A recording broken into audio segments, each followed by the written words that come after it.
뇌 먹는 아메바에 감염된 50대 남성이 숨졌습니다. 어떤 미생물이 우리 뇌에까지 진입을 해서 문제를 일으킨다. 되게 끔찍하죠.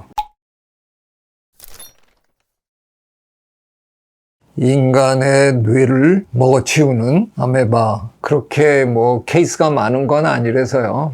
걱정하실 건 아닌데, 네글레리아 파울러라이라는 이름의 학명을 갖고 있는데, 왜 우리나라에서는 파울러 자유 아메바 이렇게 붙였는지 저도 처음에 그걸 보면서 내가 뭘 잘못 알고 있었나, 스페니시 계통에 무슨 이름이 있는 건가 뒤져보니까 파울러는 영어고 자유는 우리말이더군요. 자유롭게 돌아다니는 아메바다. 보통 이제 강이나 이런 연못이나 수영하다가 감염이 되는 거거든요. 그래서 자유롭게 움직여 다니는 아메바다 이런 뜻으로 지셨는지 모르지만 아메바는 다 자유롭게 다녀요. 인간의 뇌만 먹는 건 아닐 거고요. 큰 동물의 뇌를 공격할 수 있는 아메바인데, 우리 물속에서 놀다 보면 코 안으로도 물이 들어오고 막 이러잖아요. 그러다가 이게 코 안에 점막을 통해서 우리 몸 안으로 들어왔다가 얘네들이 자칫 잘못해서 방향을 잡는 게 이제 뇌 쪽으로 잡아갖고 뇌 안으로 들어가면 뇌세포를 공격하기 시작해요. 근데 실제로는 뇌세포를 공격하기 시작하면 우리 면역계가 반응을 하거든요. 그래서 우리 면역세포들이 뇌로 집결을 합니다. 근데 이 면역세포들이 너무 지나치게 반응을 해서 문제를 키우는 걸로 드러났어요. 뇌세포를 어마어마하게 많이 먹어서 우리가 결정적으로 당하는 게 아니라 뇌세포가 걔네들을 평정하는 과정에서 지나치게 진압을 과격하게 하다가 면역세포들 중에는 킬러 세포라 그래서 침입한 외부의 그런 존재들을 직접 잡아먹는 놈들이 있는가 하면 가서 자기 몸을 터뜨려 가지고 화학물질을 뿜어내서 걔네들의 활동을 막아버리는 여러 종류의 면역세포들이 있거든요. 그게 염증도 일으키고 뇌 안에 뇌압을 너무 증가시키다가 정신이 혼미해지고 쓰러지고 여러 가지 이런 문제 때문에 목숨을 잃는 경우들이 나타난 거죠. 제가 알기로는 그렇게 자주 일어나는 일은 아닌데요. 그래도 사망한 사람들이 몇백 명 이렇게 되면 이게 이제 이슈가 되는 거죠.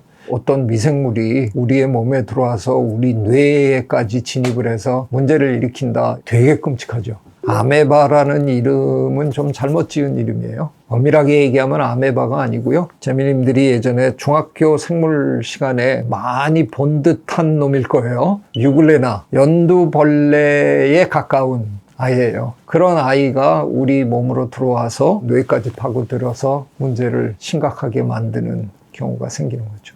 빈대 잡으려다가 초가삼간 다 태운다는 우리 옛말이 적절한 그런 케이스라고 봐도 될 것 같아요.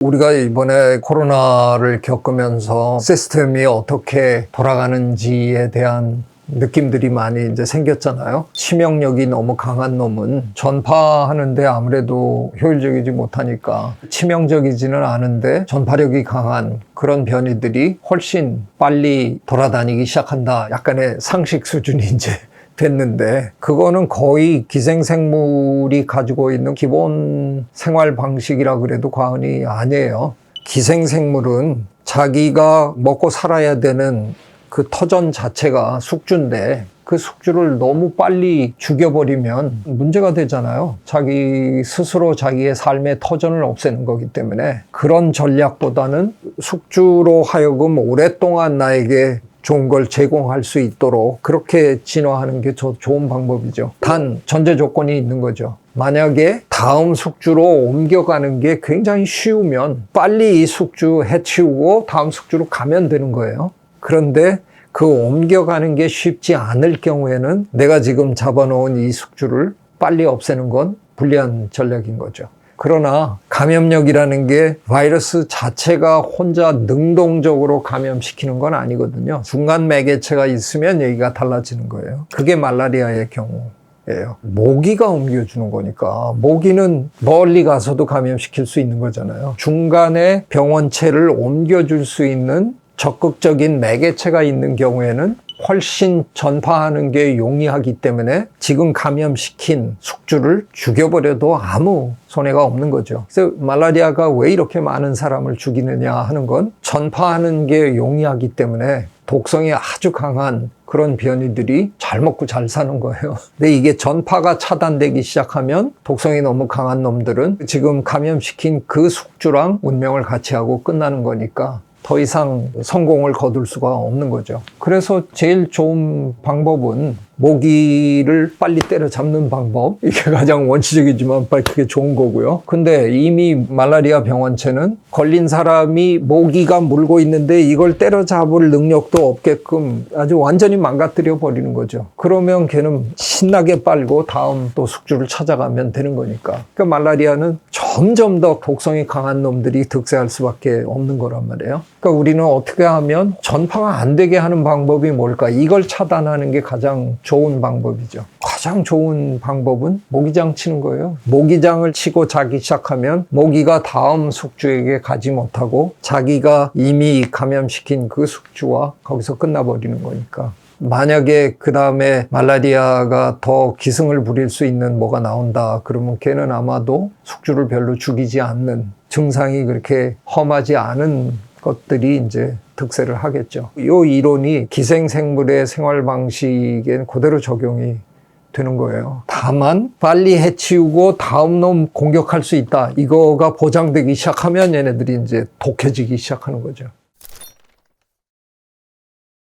다윈 이래 가장 위대한 생물학자였다라고 칭송받는 윌리엄 해밀턴 교수님의 학설이었어요. 처음에 나왔을 때 이게 말이 되나 그랬었는데 세월이 흐르고 지금은 뭐 정설 중에 하나로 다 받아들입니다. 숙주는 세대가 길 수밖에 없잖아요. 근데 숙주를 공격하는 기생생물들은 세대가 짧기 때문에 그들은 끊임없이 새로운 변이를 만들어서 계속 공격을 하는 거죠. 코로나19의 경우에도 알파로 시작했다가 베타 나왔다가 델타 때 많이 죽었고, 또 이제 오미크론 나오고 오미크론 하위 변이들이 지금 나오고, 그들은 우리를 공격할 때 끊임없이 새로운 무기를 만들어서 우리를 공격하잖아요. 이거에 저항하는 방법 중에 가장 좋은 방법은 우리도 저들의 공격을 무력화할 수 있는 변이 체계를 만들어야 되는데, 우리는 우리의 삶의 기간 동안에 갑자기 우리가 바꿀 수 있는 게 아니잖아요. 우리는 뭘 할 수 있느냐? 암수가 있으면 수컷과 암컷이 유전자를 섞어서 새로운 조합을 만들어내 놓으면 저들이 만들어낸 그 무기가 무용지물이 될 수 있는 가능성이 생긴다는 거죠.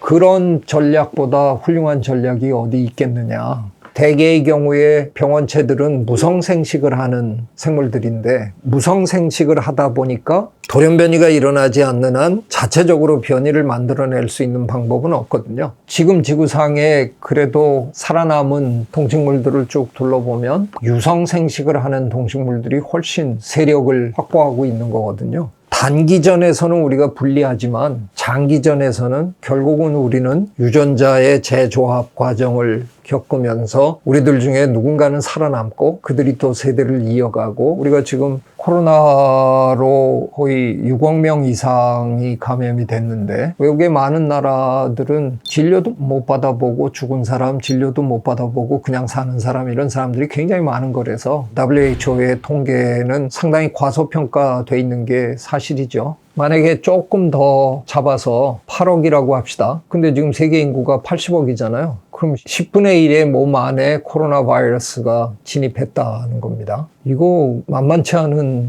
일이죠. 그럼에도 불구하고 우리는 살아남아서 생활을 이어갈 거 아니에요. 생명의 역사를 이렇게 길게 놓고 보면 단기전에는 무성생식을 하고 세대가 짧은 그런 병원체들이 굉장히 유리한 경우가 있지만, 길게 보면 그래도 유성생식을 하면서 유전자를 섞을 줄 아는 이런 생물들이 살아남은 거죠.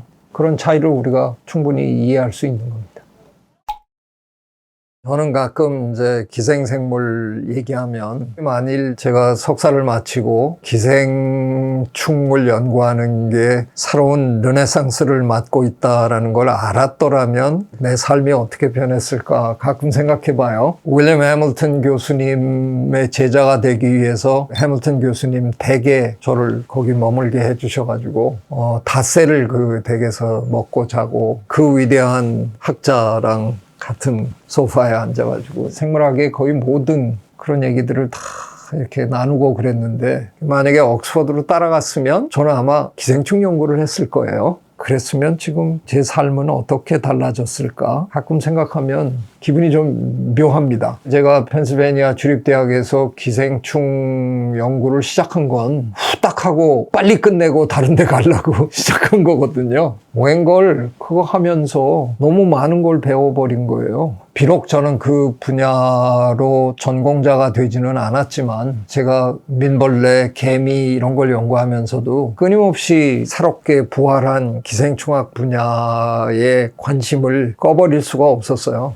그래서 어쩌면 논문도 읽고 끊임없이 생각하고 그랬던 게 나중에 진화의학 쪽에 제가 발을 들여놓는데도 분명히 역할을 했던 것 같고요. 그래서 어쩌면 이 코로나19 와중에 코로나19 일상회복지원위원회에 제가 위원장 자리를 수락하게 된 그 배경도 아마 거기에 다 연결돼 있지 않을까. 비록 제가 해밀턴 교수님을 따라가지는 못했지만 그때 교수님이 저한테 준 그 충분한 자극으로 제가 기생충학을 완전히 털어내지 못하고 지금까지 쭉 살아온 게 아닐까 그런 생각합니다. 해밀턴 교수님한테 늘 고맙다는 생각을 갖고 있습니다. 오늘 뭐 갑자기 기생에 대한 얘기를 하니까 옛날 생각이 많이 좀 나네요. 그래서 제가 어쩌면 기생 전문가가 될 뻔했는데 약간은 비전문이지만 전문가 근처를 늘 맴돌고 살았습니다. 아, 그것도 기생인가? 네, 오래간만에 기생 얘기를 하니까 재밌습니다. 네, 구독, 좋아요, I love you.